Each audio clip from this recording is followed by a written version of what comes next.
Welcome back to our channel. In today's video, we will explore the different research paradigms and discuss the approaches and strategies associated with each paradigm.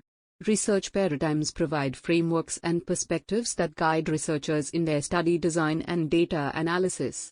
So, let's dive right in. To begin, let's discuss two prominent research paradigms, the positive paradigm and the interpretive paradigm. These paradigms represent different approaches to conducting research and have distinct characteristics and strategies associated with them. The positive paradigm is closely aligned with the scientific approach and emphasizes quantitative research strategies.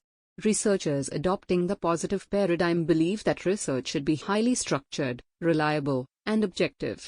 They employ rigorous methodologies, such as experimental designs and statistical analysis, to gather and analyze numerical data. In contrast, the interpretive paradigm is associated with qualitative research strategies. Researchers adopting the interpretive paradigm focus on understanding and interpreting the subjective experiences and meanings attributed to phenomena. They value flexibility and unstructured approaches, aiming for a deeper understanding of the research topic. Qualitative methods like interviews, observations, and document analysis are commonly employed in the interpretive paradigm. Now, let's explore different research approaches within these paradigms. One such approach is correlation studies.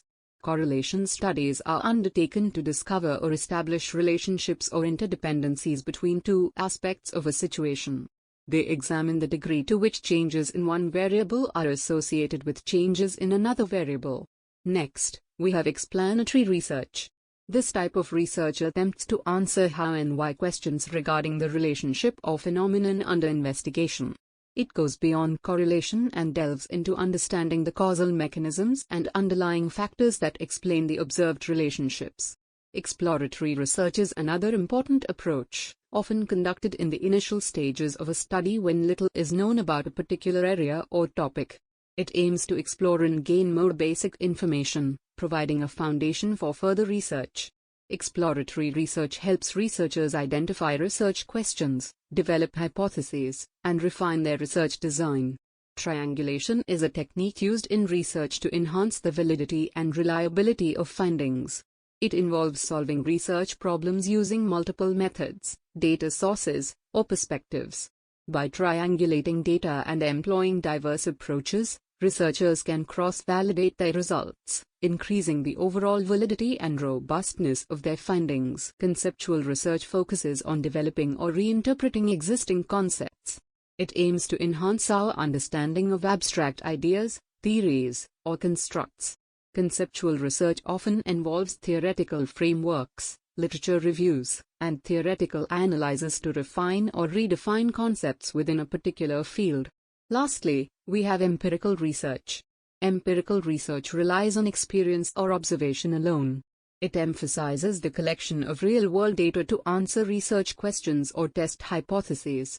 Empirical research can be quantitative, qualitative, or a combination of both, depending on the research objectives and paradigms adopted. In conclusion, research paradigms shape the approaches and strategies used in conducting studies. The positive paradigm aligns with a scientific and quantitative approach, while the interpretive paradigm embraces qualitative methods. Different research approaches, such as correlation studies, explanatory research, exploratory research, triangulation, conceptual research, and empirical research, offer unique ways to investigate phenomena and contribute to our understanding of the world.